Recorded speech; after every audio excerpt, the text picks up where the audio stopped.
So here we are. And I'll wait for just a moment, Peely, for you to kind of give me the go ahead. I'm going to get my slides set up now.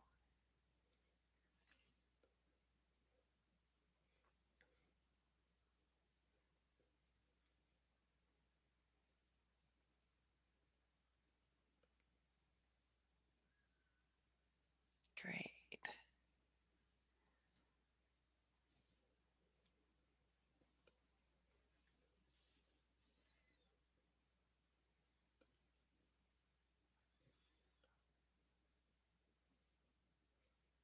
And shall I start?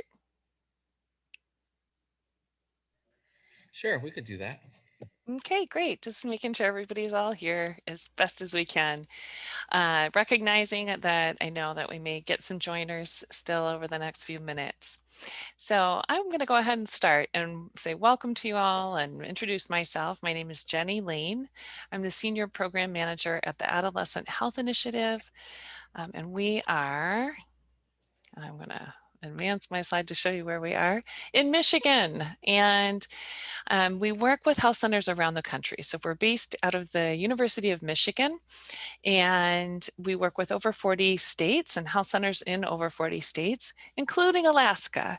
We have a few partners who we partner with in Alaska to help them improve the quality of care that they provide to adolescents.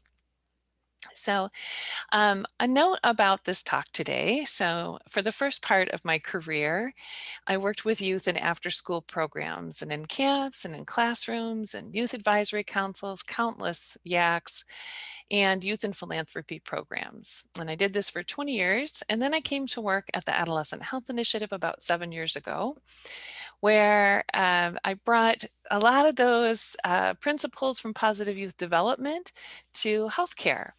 And the work that I do now is to train providers and health center staff to be youth friendly, which entails policies and practices and physical space that affirm adolescents and young adults so they feel like that they are a valued population and that their needs are met. And I first gave a version of this talk to healthcare professionals, but I've adapted it for you today as I come back to my roots with after school programming and outside of school programming. I also worked with the Weichert Center for Youth Program Quality for years, and I understand there's some nice overlap there. So just really excited to be here with you all today. I will mention that I kept some parts of this talk in that are more related to healthcare, particularly around kind of clinical approaches to supporting young people who are using marijuana and kind of thinking about what best practices are in counseling. It's not going to be a training on motivational interviewing or SBIRT or some of those approaches. That is a separate training and talk. And as a person who's not a clinician, but a trainer, that would be, not my bailiwick anyway. I am going to touch on those though, and on some of the main aspects of those, because I think um, even when I was not working within healthcare, I was always really interested to see what people are doing in healthcare in order to address issues around health and seeing adolescents more holistically. Just wanting to keep you in the loop on those. And I just want to make sure I can see my chat as I'm sharing screen. So thanks for bearing with me while we're kind of warming up. Oh, awesome. I'm seeing that some people have already kind of chimed in a little bit saying they're glad to be here. And someone said, in a way, then your vision is to try to make America's healthcare system preventative rather than reactive for young people then. Yeah, I would say it's a both and, interestingly, because, whenever possible, we want to be thinking in terms of prevention, right? And also always knowing that while we're thinking about prevention messages, protective factors, we're also thinking about kind of how are we supporting young people who have specific healthcare needs that are a result of what are known as high risk behaviors or riskier health behaviors. Recognizing that that's always going to happen. And even behaviors that I don't even think of as risk behaviors. It's interesting how we think about sexual health and mental health as sort of, they're not really risk behaviors. There's natural behaviors that are involved in sexuality, but that I think in medicine, it's often seen as risk, right? And we're going to talk about that and reframing some of that in our conversations today. All right, so these objectives here kind of set the stage where we're going to be thinking about the most common forms of marijuana that adolescents are using right now, considering their values and attitudes and how these might impact our communication with them, and then identifying some strategies so that we can take a strengths-based approach to helping youth with positive behavior change. So we'll also be looking into how our personal views toward marijuana can impact our interactions with adolescent patients and adolescents that we work with.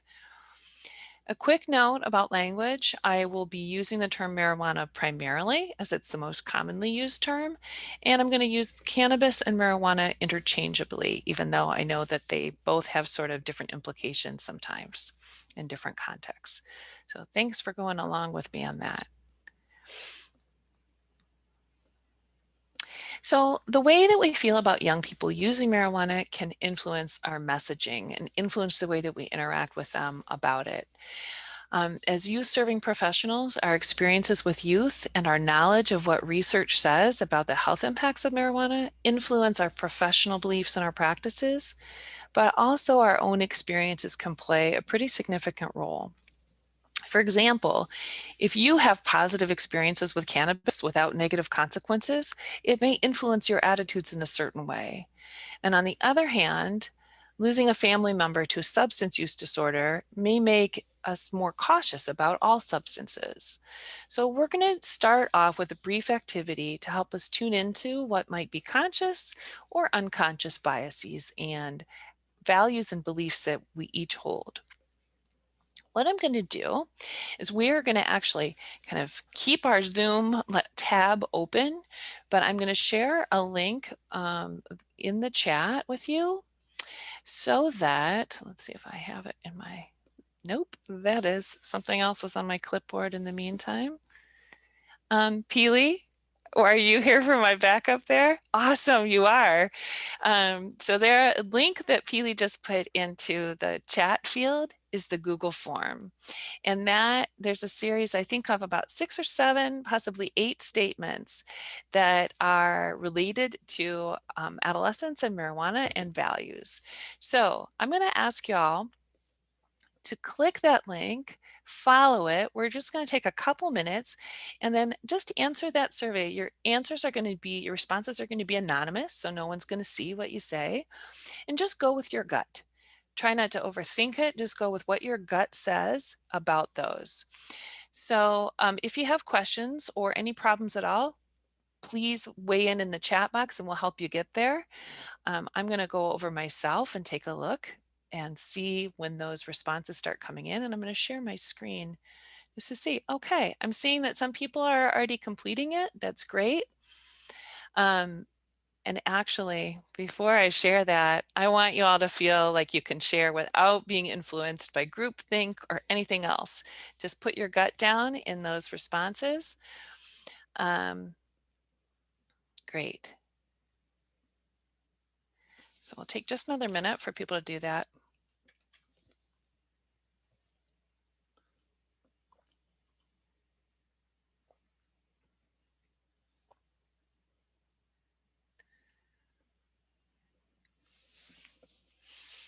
And I'm just going to put all these up.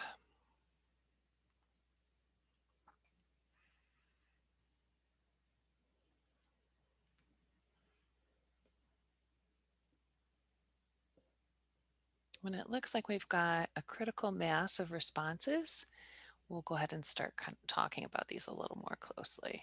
Let's see.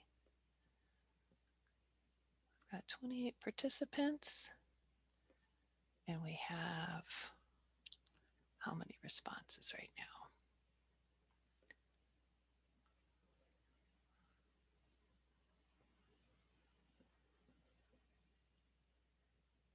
If you haven't already, go ahead and finish up with your poll responses. Just again, going with your gut and not sweating it too much.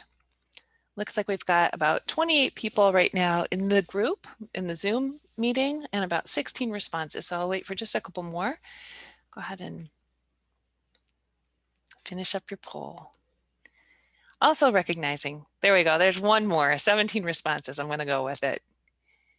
Thank you all to those who responded. I recognize sometimes people have to multitask a little bit, and so I'm just going to move into these as we discuss. So for the first two statements, you'll notice the first one was marijuana use is a significant problem among youth that I work with. And let's see, I'm going to look at what okay. So the ones that are on the Likert scale here, starting with strongly disagree on the left is the score of 1, and the strongly agree is the score of 4. So I just needed to see that in order to kind of, okay, so nobody disagreed with that statement. And then you can see here that we had the 2 was nobody strongly disagreed with that statement. I would say this looks like about 50, just over 50%. If I'm remembering this correctly and getting this question, I want to make sure I get this right as we're talking about it. So 2 is disagree. Got it. Okay. So just over half disagreed with the statement that marijuana use is a significant problem among youth that I work with. And a couple people strongly agreed with it, and about 36% or so agreed with it. Let's see how that compares to youth in my community. Okay, so it did shift a little bit with people being a little bit more concerned and agreeing with that statement that it's a significant problem with youth in your community. So for these first two statements, yeah, I appreciate that somebody specified the difference here being strongly. And somebody says, I'm Prime for Life instructor and work in treatment services. So most of the youth I work with struggle with substance abuse and substance use disorder. Thanks for sharing that in the chat. I always appreciate that. So thinking about why I kind of set that up with those two different questions or statements about the difference between your personal community or how you perceive your community as being, and then the first question being about youth that you work with. So I'm going to ask you some questions after we go through each question, and feel free to chat in your responses. So do you feel that marijuana is a bigger problem within specific communities? And this is a question that either you can chat in or just kind of reflect in on your own. And how might that influence your approaches? So someone said yes. Yep, significant being the key term in number 2. And I think sometimes our perceptions of communities that we work with and communities that we live in, if we feel like there's a disparity or a difference there, I think that can influence kind of our attitudes and how we approach coming to work with young people. And again, when we're talking about our values and kind of our assumptions that we make and kind of what we hold and carry with us when we work with youth, we're not talking about right or wrong here, right? This is purely subjective. It's really based on your own feelings. All right, number 3, I would rather talk to a young person about their alcohol use than their marijuana use.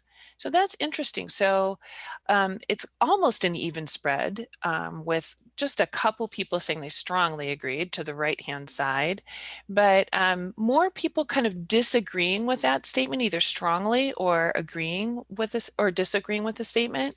So I take that to mean that they would not rather, you all would not rather talk about alcohol over marijuana. So quite a wide range here about how we feel about talking about alcohol and marijuana. Oops, sorry, that somehow flipped back. There we go. So thinking about how our approaches to counseling and educating might be different with alcohol and marijuana. Someone said marijuana has a longer history with people of color in their communities, but it has become quite common among Caucasians too since the 1960s. Okay, how about number 4? In what ways is there stigma around marijuana within the US? I'm going to kind of ask that as sort of a background question. I believe there are potential benefits to destigmatizing marijuana use. So, except for one person, this group either agreed or strongly agreed with that statement, that there are benefits to destigmatizing marijuana use. So thinking about what that stigma looks like, and sorry, because this keeps kind of shifting back and forth, how might it both be cool for youth to use and still have shame associated with it? And how might stigma impact a young person's interactions with an adult? So I'm asking these questions. If whatever resonates with you, please go ahead and put it in the chat box. I'd really love to hear from you about this one. How might stigma impact a young person's interactions with an adult?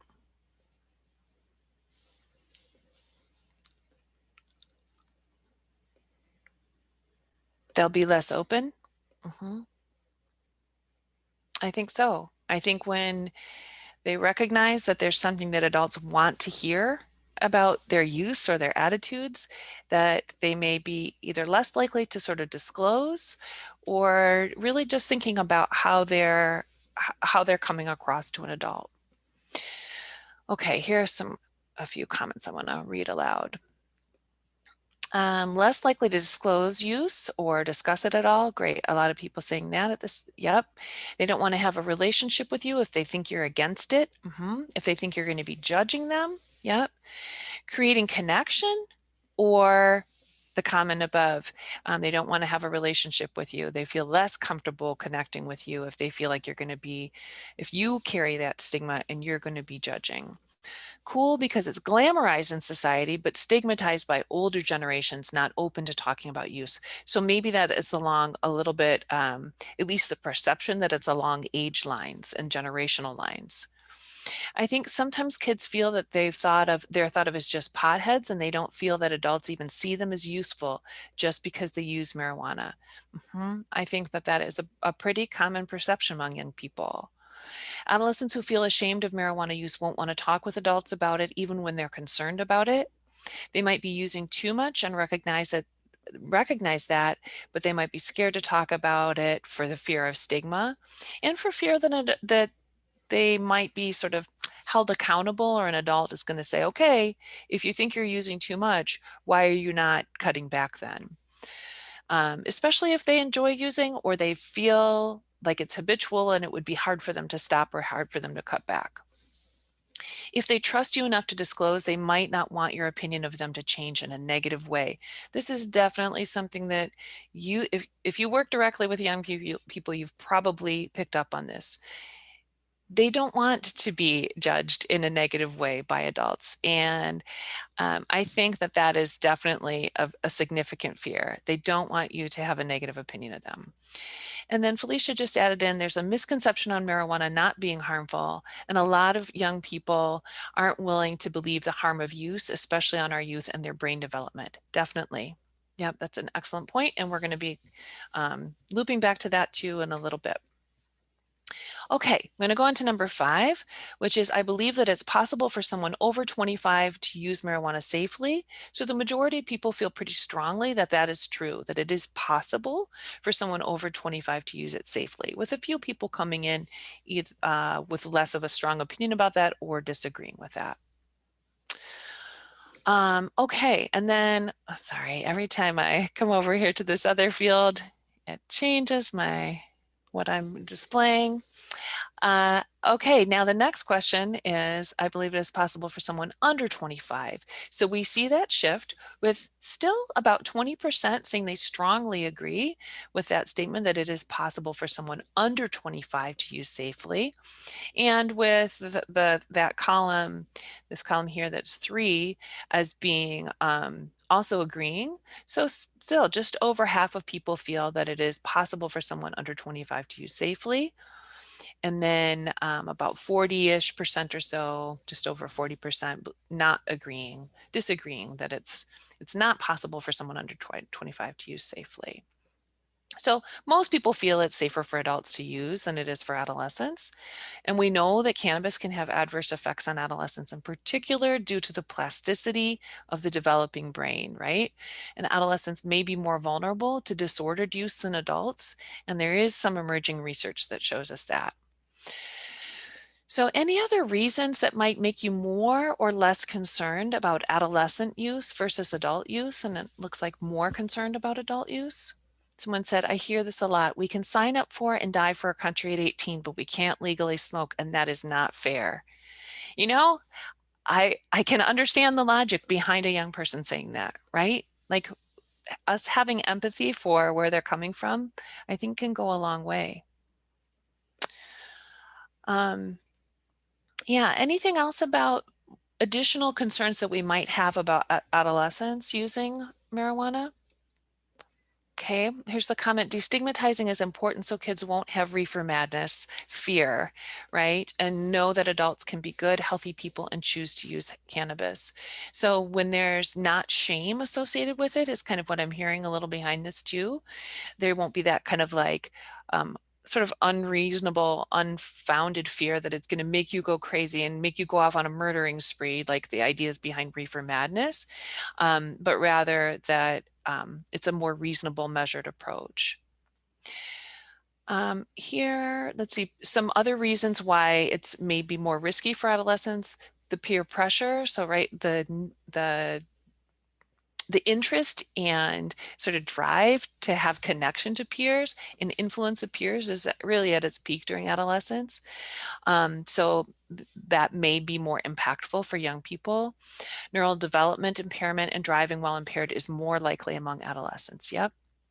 My biggest concern about the impulsivity of youth and the lasting damage of going to work is work high, driving high, etc. Especially if sort of that executive functioning isn't functioning in the same way that it is for an adult, where that cause connection between cause and effect is still really building more and strengthening. And so the possibilities of the consequences of going to work high, driving while high, I think that a lot of people feel that sense of fear or risk. All right, and I'm going to come back to our survey results here real quick for these last couple. I'm seriously concerned that loosening attitudes toward marijuana will increase adolescent use. This is a tricky one too, right? I think this is interesting to see this spread. It's not quite an even spread. I think more people agree with this than disagree, but not by much. And it kind of reflects that we adults have quite a range of feelings about that. Um, Thinking about, I'm just going to ask this question and not maybe just kind of reflect on it, is how might your level of concern be conveyed to an adolescent, whether you're not concerned or whether you are concerned? How might that come across to a young person? And is it possible that if we have concern, that it could have a negative effect on youth? I'm not saying that it will or necessarily even should, but just are there different ways that we convey concern, and are some of those possibly um, influential on young people? Yeah, somebody said monkey see, monkey do. Okay. And then this last one, when communicating with youth, I think it's important to acknowledge that using marijuana can be pleasurable. Okay, so the majority of people, let's see, that's like 60, 70, 80%-ish, more than 80% agree with that statement, that it's important to acknowledge that it can be pleasurable. I'm going to share that when I did this talk the last time, it was with medical professionals, as I said, and maybe not surprising to you. How do you think that people responded? More people disagreed with that statement. And I think that it's an interesting thing to consider then what kind of messages are they getting from their healthcare providers. And um, so uh, what's an appropriate way to share that marijuana can be pleasurable? And why or why not should we acknowledge pleasure? I'm asking you that. If you are willing to chime in, chat in with your thoughts. Okay, somebody says we do not need to share that marijuana is pleasurable. Somebody said honesty. So Dylan said honesty, that there is something that when I'm going to go with this for a second and say that when young people feel that adults are being honest with them, that there's more trust, right? Um, okay, so I see that the point here, the follow-up that Kenneth possibly is following up on his comment about not sharing that it can be pleasurable because it encourages youth. And I think that that is a commonly held belief. Someone else says, there's a lot of good comments coming in here, so I don't want to lose them, and I'm going to expand my chat so I can see them all. Okay, we have to be honest with our youth. They're big on trust and transparency. We should be honest with them about it being pleasurable because they won't trust us when we tell them harmful effects. Mhm. And another thing too is when young people have positive experiences, if adults are telling them, oh, it's not pleasurable, but young people are experiencing it as pleasurable, they either think that person is kind of square or like, they don't know and they're not cool, but also kind of like maybe they're not being honest with me about other things. And here's somebody who says essentially saying, if you don't acknowledge that it's pleasurable, young people won't take you seriously. They're smart enough to have an idea of why people do it. If we have to misrepresent something, that says more about us than them. And because kids are going to know it's pleasurable and it harms your rapport with kids when they know you're lying to them, I think it creates unnecessary suspicion about what other truths we might not be willing to acknowledge. Um, Okay, so I think Kenneth is clarifying here. Don't lie, just don't focus on pleasure. And I think it's important to recognize that this is an effect, but it's not universal in its effects. So not every person who uses it is going to have pleasurable effects. Good point. Drinking can be pleasurable for some or problematic for others. Same thing with marijuana. The world is complex. The more important lesson for adulthood is learning balance and moderation, not abstinence or avoidance. Yeah, it's pleasurable, but pleasurable things can also be unhealthy is a way better lesson. If you convey that it's pleasurable, then you're automatically telling them that you've tried it. I don't know. I wonder if there are ways to convey that you could even just say, like, some people find it pleasurable, some people don't. And you don't have to be personally disclosing or sharing anything about your own use. There are ways to deliver the information safely. Prevention is key, and being honest is important. These comments were great. I really, really appreciate the richness of this conversation, and I'm going to move on to the next information and next slides, but I think we can hold on to all of these thoughts and recognize that we're all bringing different perspectives here, and we're all in different places in our own learning as well. Okay.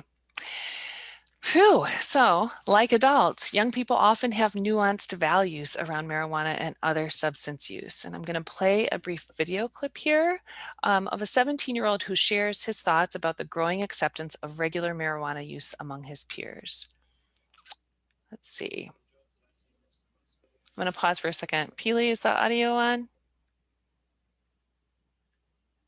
Are you all hearing the audio okay? I can't hear anything. Is it optimized? Go ahead. Probably not. I might have to stop sharing for just a second and come back in.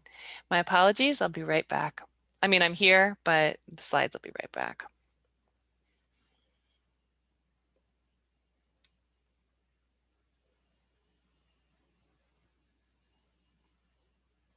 There we go. Okay, I'm gonna go back now. Thanks for bearing with me with the tech. Here we go. The drugs that I see most in my school are mainly weed and a little bit of alcohol, and it's become a lot more accepted.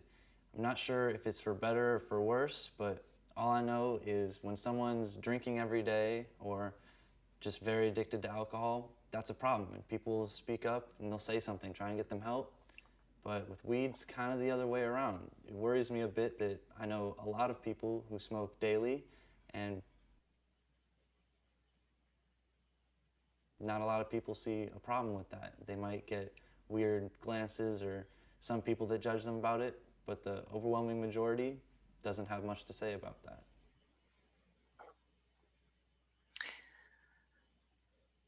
Okay.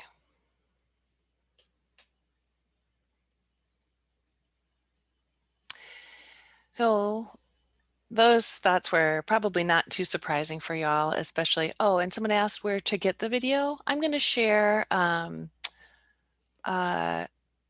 let's see, the best way to we compiled interviews with young people around a number of different topics. These are youth from our youth council at the Adolescent Health Initiative, and I have those on YouTube. And so I'm going to make sure, I'm going to make a note right now that I can give you that link probably at the very end of this, or if not, then the conference folks, I can have them share it, ask them to share it. Okay. Yeah, people are chiming in now with a lot of the different things that people are seeing. And it really, certainly I hear often it depends on the community. So definitely talking about like how common vapes are in certain communities, how common it is for people to be using pills and opioids, and it just can look quite different. All right.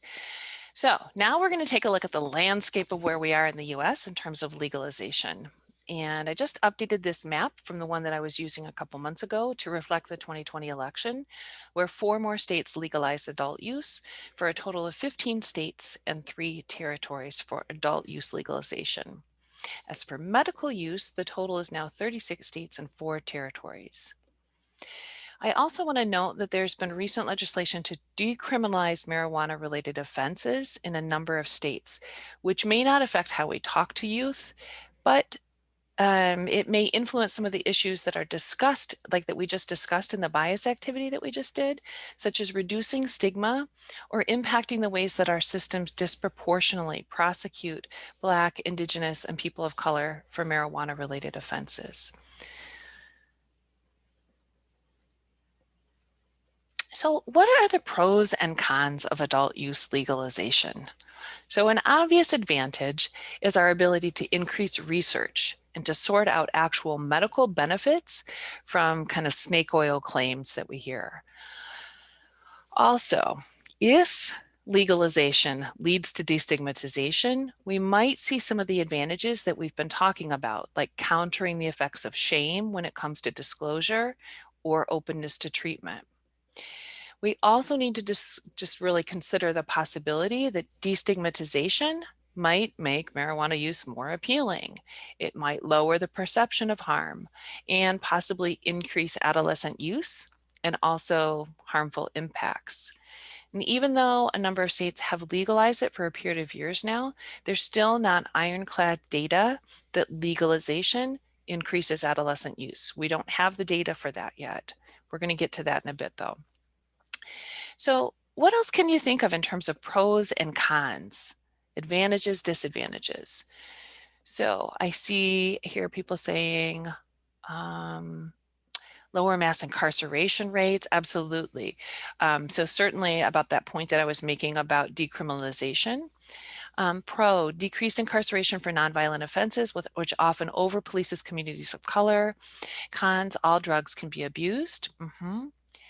San Diego has a lot of studies they're working on. Yeah, I have a slide that's later on about a study in San Diego about youth in their marijuana use. And I had to take it out because I have so much that I wanted to fit in here.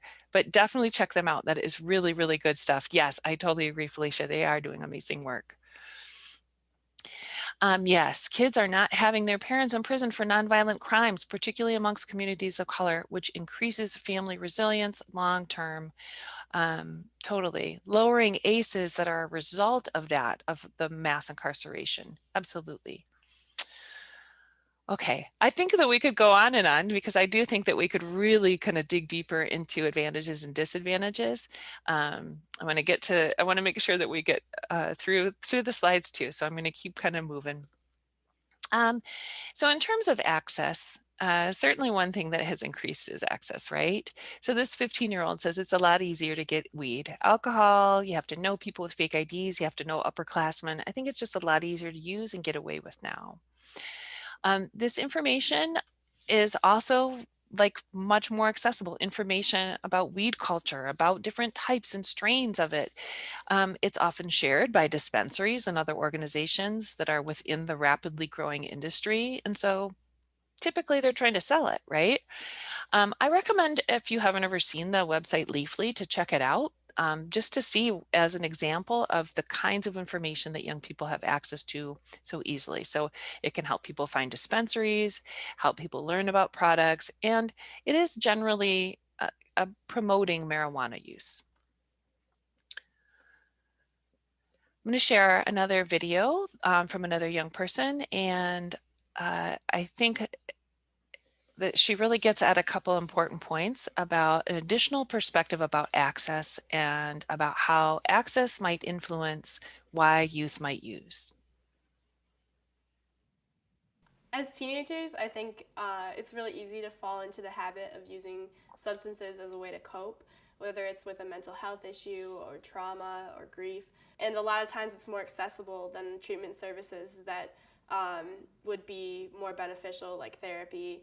And it's more socially acceptable to drink away your problems than to actually get the care and the treatment that you need. And I think it's important for providers to recognize that and go about addressing substance abuse in a way that's not shaming people who are using, but rather helping them to find better ways to cope. So what stood out to you about this video? I see the comment here, marijuana use as pain management may help combat the opioid epidemic. So having more tools in our medical arsenal to be able to help people manage pain in ways that aren't as addictive. Anything else that stood out to you here about this video about sort of the ways that a young person might use marijuana to self-medicate? She's spot on. Accessing care and therapy can be very hard for young people. And I think it's really understandable if marijuana is more accessible and it has sort of these social benefits or other benefits to a young person, why they might really prefer using marijuana then, or not even just possibly prefer, but also just have it be more accessible, fewer barriers in the way to getting support and treatment. Sounds like it's more accepted to use a substance than to seek therapy. Right. There's also stigma around mental health care and services. Yeah. How can we blame adolescents for self-medication when one of the reasons they do it is because we haven't built systems that give them adequate behavioral health care? A more enlightened approach to it, I'm reading your comments here, obviously, so that's where this is coming from. A more enlightened approach to addressing mental health needs, and also of recognizing that kids are replicating what they see the adults doing to self-medicate in a society that has not always addressed mental health issues correctly. And another comment, we know that teens think that the majority of their peers use substances like marijuana, and perhaps it's more openly talked about than going to therapy. Totally. So let's look a little closer at some of the social appeal for some young people.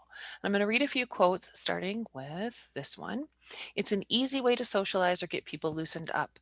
Some of my friends who tend to be shy at parties become the guy that everyone wants to talk to. So it's an easy way of socializing. I mean, once you start hanging out with people and start smoking with them on a regular basis, you end up just chilling with them because they're smoking and they're only chilling with you because you're smoking. So if you don't smoke, they're going to go find someone else to smoke with. Considering the incredibly strong social aspect of this developmental phase, I kind of mentioned this before, this really underscores the connection between substance use and the desire to socially connect. And here's another one. In my social group, the cool thing is knowing how to use it, I guess. Knowing how to roll, knowing how to pack, which is rolling weed up into a smokable paper, or packing is filling a bowl with weed. So this last quote speaks to the social capital that can be involved in weed culture.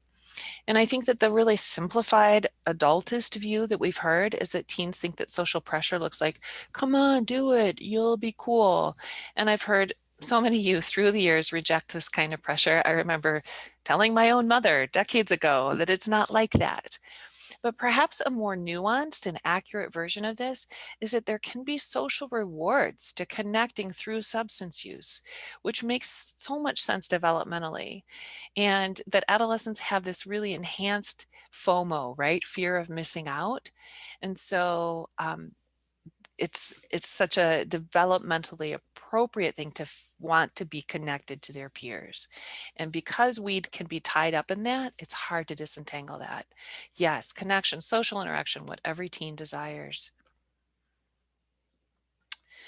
So for the forms of marijuana, the use, I'm sure you're all aware, it has expanded drastically over the past 10 years. So as weed culture has grown to reflect a rapidly growing industry with new products emerging constantly, the language to describe these different forms has also expanded and changed rapidly. There's always been slang for marijuana, but we've moved way beyond grass and weed and reefer into a much wider array of forms and accompanying vocabulary that goes with them. So the quote on this slide is from a young person that I talked to who distinguishes between homemade edibles and dispensary edibles and weed, which may have been sourced from a dispensary but purchased from a dealer or a plug. As I'm sharing it as a way to also to kind of share some of the language that young people who I've talked to, recognizing it does vary by community. This might look like someone with a medical card who legally purchases products from a dispensary and then sells it to others, like youth without a card. So edibles or foods that contain or candy that contains THC, which we know is the chemical component that makes someone feel high, are really increasing in popularity. The concentration of THC can vary really widely in edibles, and it can take longer for someone to feel high, which means that it's easier for someone to ingest too much, especially if they're ingesting something that's not like a single serving. So the result of this can be extreme confusion, anxiety, paranoia, panic, elevated heart rate, delusions or hallucinations, increased blood pressure, and hyperemesis or nausea or throwing up a lot. While we're talking about forms, let's talk about vaping marijuana. Similar to how people can inhale nicotine, an electronic vaporizer pen or a device like a Juul, THC and or CBD can be inhaled using a vaporizer pen. So here in this quote, a 15-year-old tells about dab pens and explains how they're discreet. So he says, dab pens are easier to use because you just screw a little cartridge onto a battery and you hold a button down and you hit it and it doesn't smell as much, or the slang term is it's not as loud, which means it's not as smelly, right? It's a lot more effective.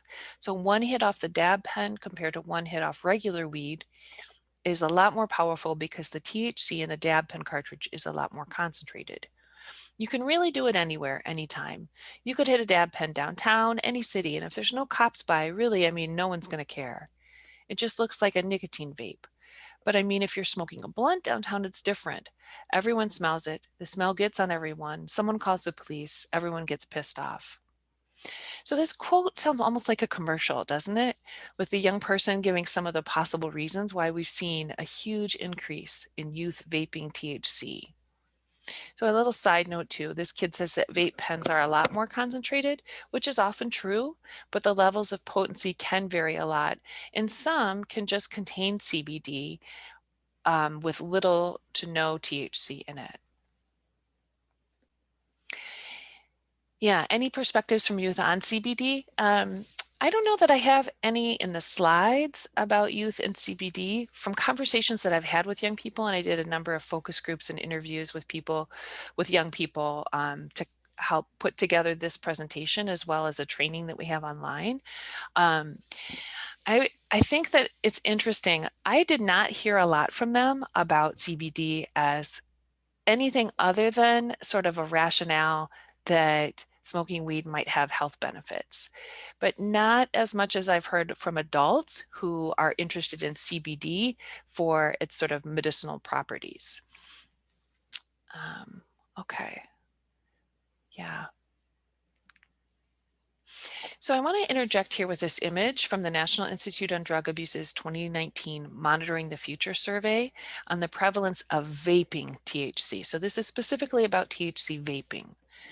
The percent of teens that reported past month marijuana vaping between 2018 and 19 rose from 2.6 to 3.9% of 8th graders, 7.0 to 12.6% of 10th graders, and from 7.5 to 14% of 12th graders. So this increase in past month marijuana vaping is the second largest single year increase ever measured in the 45-year history of this particular survey, of the Monitoring the Future survey. And it was only surpassed by the increase in nicotine vaping between 2017 and 18. So I'm going to loop back in a minute to look at more data on prevalence. Yeah, so with state legalization, an increase in use among youth has increased. Now that's interesting. I'm going to get to that in a second.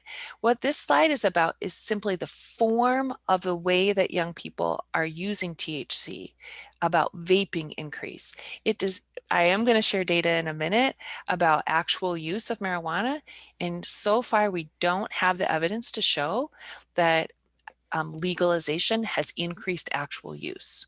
I know it's really helpful to kind of parse this out. I'm going to try to help us. Youth are still using what we think of simply as kind of like regular old marijuana, right? Flower or bud or weed. And because there's so many other forms, now people are kind of using more specific terms to refer to this type to distinguish it from other forms. So this is a good question. Has there been any research on harm reduction strategies? Not exactly sure what to call it. For example, using lower THC doses, now that people can know exactly what they're buying in states with legalized marijuana. So I think that not enough time has passed where there have been harm reduction interventions to be able to show data showing that that's effective. If we look at harm reduction strategies in other types of risk behaviors, it would make sense that that would be effective, right? And Felicia says this too, no, not yet. There are only guidelines on alcohol. I think that the research is going to catch up eventually. And that's, again, one of the things that's beneficial right now is that we're going to be able to see more, learn from what the data says to be able to incorporate those strategies. We're working on it now. Thanks, Felicia. Yes, definitely. Lots more research is needed. So dabs or dab rigs look like a little bit like a water bong, but instead of burning flour, they burn these small, highly concentrated pieces of wax or resin. And the resin needs to be heated at a higher temperature than a lighter. So part of a dab rig or a dab system includes a small blowtorch. Tinctures can have varying potency of THC, and you can imagine, so they're just essentially like an oil, that they allow for even more discrete use. Okay, so returning to the data as promised from the Monitoring the Future study, this graph illustrates the percentage of teens reporting daily use. In 2019, we saw a statistically significant increase in daily marijuana use in 8th graders and in sophomores, who saw rates go from 0.7% to 1.3% for 8th graders, and then for 10th graders, a 3.4, going from 3.4% to 4.8% respectively. So this means that the rates of daily use doubled in 8th graders. This graph represents teens reporting past month use, comparing cigarettes and marijuana.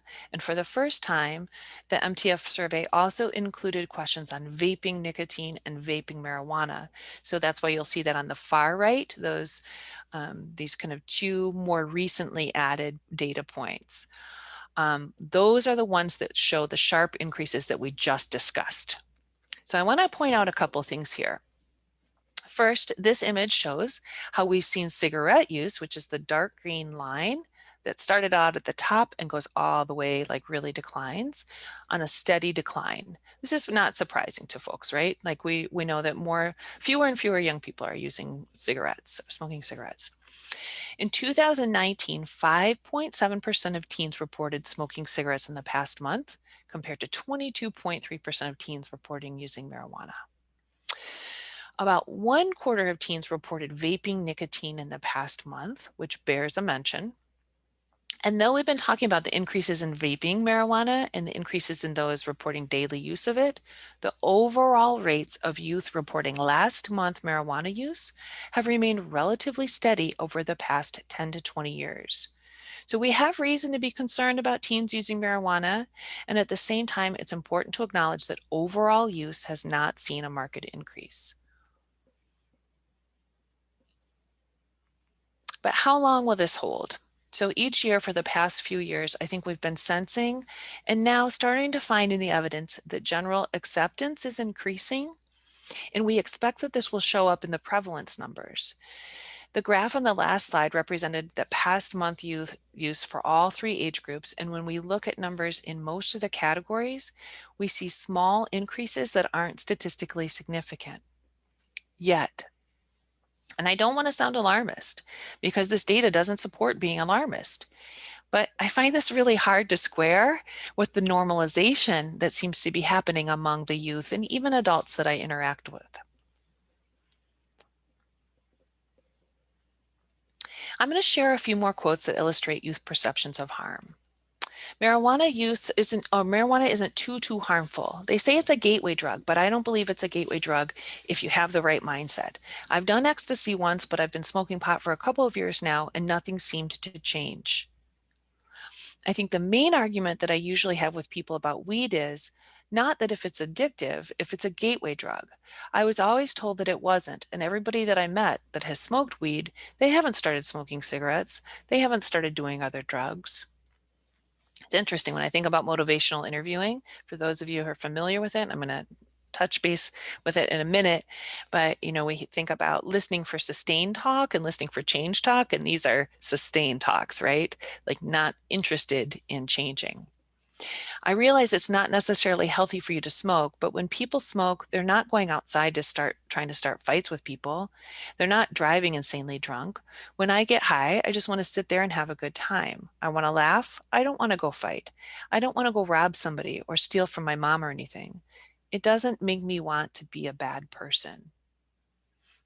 So I think it's not too hard to look at these statements and understand why youth would hold these beliefs. So let's unpack the first one, which they say it's a gateway drug, meaning that if you use marijuana, then it's a gateway for you to start using harder drugs. It sounds like they're implying that they tried ecstasy and then didn't become a regular ecstasy user. So the gateway argument doesn't fly. Yeah, I appreciate that, Sierra. I just saw your comment here. Not alarmist, Jenny, just being a preventionist. It's true, right? This is what we, as people who care about youth, is what we want to do, is we want to watch this data and we want to do everything we can to work towards prevention and lower the rates, right? Lower the harm. I'm going to share this audio clip here of youth talking about the comparison of the risks of alcohol and marijuana, which really illustrates some of the conceptions and misconceptions about marijuana's effects. Drinking and smoking are completely different because when you smoke, you're completely aware. You remember what you did when you're high and you know what you're doing when you're high. But when you're drinking, people do and say stupid stuff when they're drunk. Yeah, I agree with that. And like she said, people don't remember stuff. Like you can smoke, hypothetically speaking, you could smoke like 12 blunts or whatever, and you will still like think before you act. But like if you drink so many shots, it's gonna be a time where you remember the last thing you said and you don't remember nothing after that. Exactly. But waking up. Right. I don't understand. Like, yeah, you still intoxicated if you smoke marijuana, but it's not the same as alcohol because alcohol is like literally taking you out of your body. Like alcohol can kill you. Alcohol poisoning. There's a lot to unpack there. Right. The first, how many misperceptions were in there, or you can smoke 12 blunts and still be in your right mind. I'm not really sure about that. I don't think that that's that would actually bear out to be true. And but it really does kind of illustrate some of the perceptions of this group of young people who we're talking about, how they viewed alcohol is more harmful. Alcohol can kill you. Yes, and especially in relative risk to alcohol, as Eliza is commenting here. So I'm going to move into thinking about clinical conversations. I keep mentioning that I'm just going to kind of make sure that people know about some of the approaches and discussion around these approaches that are happening around adolescents and motivational interviewing, or SBIRT, which is screening, brief intervention, and referral to treatment.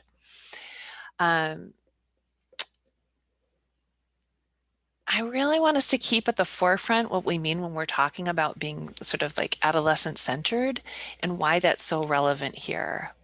One thing that comes to mind for me is the platinum rule. Have you heard about this? Instead of the golden rule that says to treat others as you would want to be treated, the platinum rule asks us to treat others as they want to be treated. So by centering youth voice and values and really listening to what they're asking for, we can be truly youth-centered. And it happens that this fits perfectly with motivational interviewing principles and strengths-based approaches. And I want to clarify, this doesn't mean that we're never sharing our concern or that we're not informing them about potential harms, because I think that that's a really essential component of our education. But it also means that we need to shift our messaging and our communication style if we want to help youth make positive change. So I'm going to touch on some of the key principles, but rather than a deep dive again, I'm going to just connect some of these approaches to what youth value and what they're asking for from adults. All right, so I mentioned SBIRT, which is the screening, brief intervention, and referral to treatment, which allows somebody in a clinical setting, like a primary care provider in a well visit, say somebody's annual exam, allows them to do some basic screening on all manner of health issues and risk behaviors, and then to kind of focus in using motivational interviewing approaches to follow this process. So of doing some screening first, and then having some MI influenced brief intervention, so conversation to raise patient awareness of risks, but eliciting internal motivation for change is the key part, and helping set behavior change goals. Yeah, thanks for that comment here too, Felicia. A big one is talking about addiction as a spectrum, different levels of addiction. It makes it easier for youth to understand too. So screening considerations, I just want to share this. For anyone who is in healthcare out there or is at least like sort of peripherally involved, we really recommend standardizing a screening process to remove stigma and just sort of like, we do this for all of our patients, or this is something that this questionnaire is something everyone answers. And educating families and teens about the purpose and limits of confidentiality, written information in exam rooms and letters to families explaining about confidentiality laws and their rights and limitations, having staff familiar with them. And then we've got some training on our website. Almost all of our resources that we have on the Adolescent Health Initiative website are free and open access for download. Okay. So I'm going to share, let's see, one more brief video. This is from a gentleman we heard from earlier. Oh, for real. My biggest fear with telling my healthcare professionals about drugs is thinking that they're going to tell my parents or maybe even go to authorities. I'm not super clear on what their rules and regulations are. They give small disclaimers, but I never know when to trust them. Someone very close to me had told her healthcare professional that she smokes weed every day, and after saying that they would never tell their parents anything they tell them, they said, well, that's one of the things that we want to tell your parents. So I'm just not very clear on what the real rules are. Probably not surprising to you as well, right? Confidentiality is really important to young people, and if they feel like it is breached and they lose trust, then they may feel less like disclosing to anyone, any other adults. So in this case, the provider probably should have counseled first on the actual limitations of, here are the times that I would need to disclose to a parent, and yes, transparency, always letting them know about your role as a mandated reporter. I'm gonna, in the interest of time, I'm gonna flip through a couple of these slides and just want to really acknowledge and hit home that how developmentally appropriate it is for young people to be drawn to taking risks and to novelty, right? So I know this is not a talk on adolescent brain development, but I think it's so central to how and why young people are drawn to substance use. So the same inclination to take risks around drugs or experiment with sex can be involved in other risk taking that we generally think of as positive. So I'm glad when I have two teenage kids myself. I have a 19-year-old and a 14-year-old, and I'm really glad when they want to take risks like a poetry slam or trying a new sport. And I think of it as putting themselves out there. And it feels really different to me when they are taking risks like vaping or weed smoking, and for good reason. But it's helpful to remember that it is developmentally appropriate, even if it's unhealthy, because that helps us have more compassion and understanding when we're doing our education. So the trick as a parent and a youth serving professional is to help young people channel their risk taking and novelty seeking into positive activities, right? And protective factors. And I think about the impact of COVID here and how much it has limited the types of activities that many young people can participate in. Community-based organizations are closed. We're only doing virtual programming. Sports are not happening in the same way. Just the outlets that they had have just come down to such little opportunity for connecting with peers and taking positive risks. So I've been mentioning motivational interviewing here and there, but I just want to take a moment to make sure we're on the same page about this. And kind of the italics part I put in because I want us to be thinking specifically about like how particularly with adolescents, this is an effective approach. It's a collaborative, goal-oriented style of communication with particular attention to the language of change, and it's designed to strengthen personal motivation for commitment to a specific goal by eliciting and exploring the person's own reasons for change within an atmosphere of acceptance and compassion. And it's person-centered for addressing the common problem of ambivalence about change.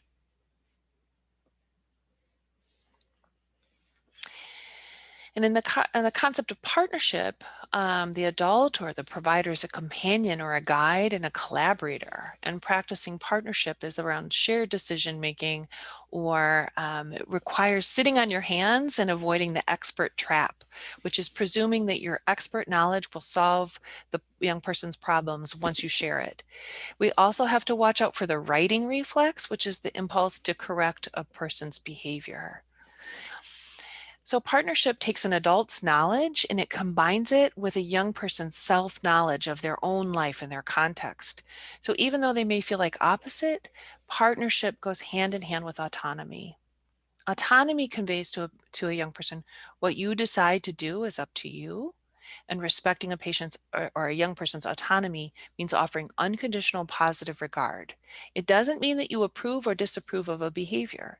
It acknowledges the young person's freedom of choice and reinforces the belief that every individual has worth. It's non-judgmental. In the work that we do with adolescents, one of the main things that we hear from young people about what they want from an adult is non-judgmental care and non-judgmental interactions.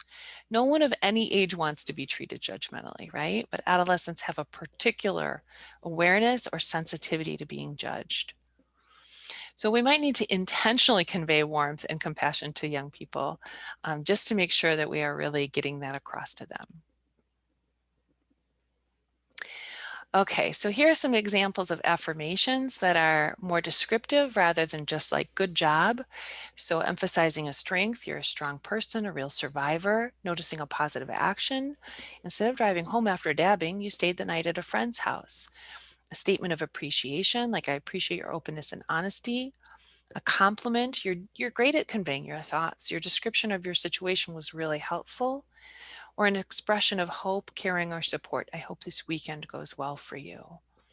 And I want to reiterate how hard it can be to do this in the moment, especially when a young person isn't being warm or kind back. It reminds me of a time years ago when I was doing a workshop with young people, and one young person said, even when I slam the door in my parents' face, I still want them to be on the other side of the door, loving me and telling me they love me. And I thought about that was before my own kids were teenagers. And I just have thought of that so many times about that translates into so many different kinds of actions that what it means to like be the adult and be steady and there, positively supportive, even if they're not always being that way back to us. Okay, and I want to do a quick time check here. So I think what I know I'm going over into our Q&A period, but I feel like our discussion in the chat is kind of um, is rich and really happening here.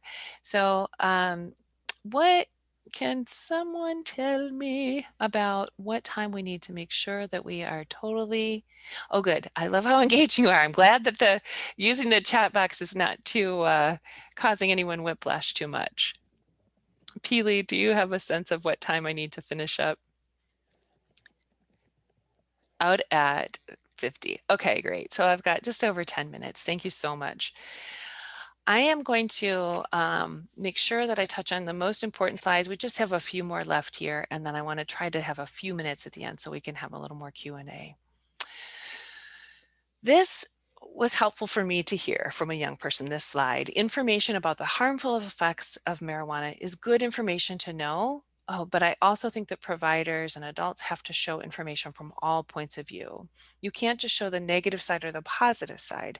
I think you have to be open to both sides and see, all right, where's the middle ground? So I think this quote gets at the trickiness of this. And what is the middle ground here? So at first, it sounds like this young person is asking us to educate patients or young people on the benefits of cannabis, and that might actually be what she's getting at. But I see the middle ground as a space that includes being strengths-based, non-judgmental, youth-centered, as well as including education on potential harmful effects when a young person is ready to hear them. Okay, and here is the quote that I was thinking. Adults should definitely just be straightforward because this is going to affect our lives. Because if it's going to start hurting us before the age of 25, we should know that now. And then let us make the decision on whether we're going to care about that information or not. They want us to go to school to learn some math we're not going to use every day, but we can't learn about this drug that is going to affect us every day. So when a young person has shown signs that they're ready to consider behavior change, we ask them if they would like to hear about strategies or resources.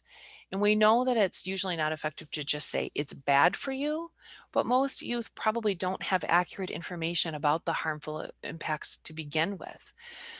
So while it's important that we share this information at a time that young person is open to hearing it, they need to know. And here are some key messages that can be helpful to share with young people. So we know that it alters the developing brain. It can have a negative impact on memory, on concentration, and on learning. With emotions, regular use is associated with worsening depression, anxiety, and even psychosis, which often goes against what a lot of young people believe, what I think is sort of conventional wisdom among a lot of young people, which is that it helps with anxiety. And maybe short term, when somebody feels anxious and then they use it, they may feel that their perception is that it helps them have relief or it helps them go to sleep at night. Regular use has the opposite effect and can really compound or make worse mental health issues. The other thing to share is that we don't have a lot of information about dosing and about effects, and that some of that information may show some positive impacts, and some of that also shows some negative impacts. Yeah, this is an interesting. So I want to just have this conversation with you all so much. The comments in the chat are so great. All right, I'm going to pause for a second and I'll come back to it. A couple more of the key messages for teens. So for some young people, the fact that it's illegal is a deterrent for them to try it and may help them delay their first use and may have a harm reduction of impact, right? So recreational use, some young people, knowing that it's illegal, will be more drawn to it. So just need to put that out there. But for some people, that is a helpful deterrent. And also just that they need to know, right? If they're not clear about it, that recreational use or adult use for anyone under 21 is illegal. So if they're prosecuted, it could have financial, job, and negative school impacts. Driving danger, so making sure that we're messaging about the risk of driving while under the influence. and that smoke is toxic. So marijuana smoke is similar to secondhand tobacco smoke. These are some things that we do know. I'm going to close with this video from a young person about, she's talking about various different substances, but I think it really touches on some important things that I really want to make sure that I can get across here. Oh.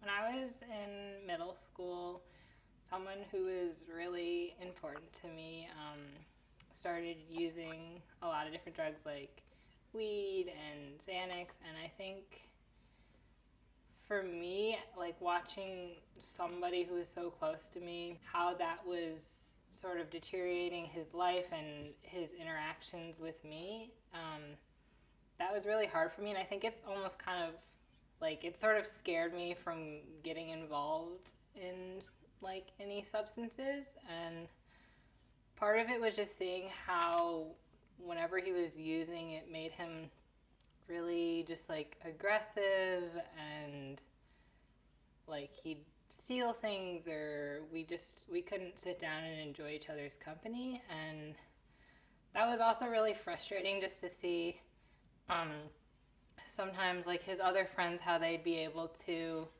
use with him, but then they'd show up to school and they could go to class and get a job and go to college, but for him that wasn't really a possibility. And I think it's just been like a constant reminder of like how unfair and unpredictable substance use can be. That last part was the part that I felt was particularly important to make note of. And that is, I think she just says it perfectly, the unfairness and unpredictability about how substance use, and we're talking about marijuana use right now, and I think that this is true for marijuana use as well as other substances. We don't know how one person is going to react to it, and when one person uses it habitually, how it might influence their life and their ability to cope, their capacity to be a part of sort of the natural and healthy parts of the developmental parts of of adolescence. So I wanted to share that with you all. I mentioned earlier I would share some of the resources around motivational interviewing and SBIRT and trainings that are out there. There are a lot of free trainings. So MINT is the Motivational Interviewing Network of Trainers. There I've often seen kind of free trainings that are online, and same thing with SBIRT training. I also mentioned our website a couple of times, that we've got resources there for folks. Some of the clips that you saw here, we created for this e-learning module that's aimed at providers, but has a lot of the content from this talk in there. And that is our Timely Topics module on cannabis use in youth. And also just this week, we put up a new Timely Topics module on trauma-informed care for adolescents. And again, since it's focused on clinical settings, but I really feel like I'm not a clinician, and I found a lot of it really helpful for me in thinking about trauma-informed practices. We have a fair amount of videos as well that were created by our youth council, and again, they're all free and open access, and we encourage you to check them out. Okay, so now we just have a couple minutes for questions, but was there anything anyone really wanted to make sure that you ask me while I'm here? And I can stay on for just a minute afterwards too. I'm glad that this was helpful. I just realized I didn't put my email address in the closing slide like I often like to do. I'm just going to put it in the chat if you have any follow-up questions or anything else if you want to reach out to me about. Also too, if you have questions about getting those clips, those video clips, I can make sure that I get them again to the conference planners, so that I'm not sure, Peely, do you know if there's going to be a place where slides and other things are shared that I can share that link to the YouTube video? Yeah, from what I'm understanding, there'll be resources that are shared out in a couple weeks to everybody who's been there. And if you want to, you could send that to me or to Anna, and then we'll be able to make sure that gets out to everybody. Great. Thank you so much. All right. Well, I see, I know there were comments in the chat that I didn't get to, and I just really appreciate your involvement in this topic and in this discussion today. And I had some really interesting conversations with Anna and Thomas kind of leading up to this about some of the work that's happening in Alaska, knowing that in Michigan, it's just been just over a year that adult use marijuana has been legalized. We really don't have very much established right now in terms of education of students and young people. And I'm so thankful for you all who are paving the way and delivering curricula that you're trying things out and you're refining it and you're finding out what's working and evaluating it so that really the rest of the country can benefit. So I'm grateful for that. Yes, great to see. Well, thank you all so much, and I hope you have a great rest of your conference.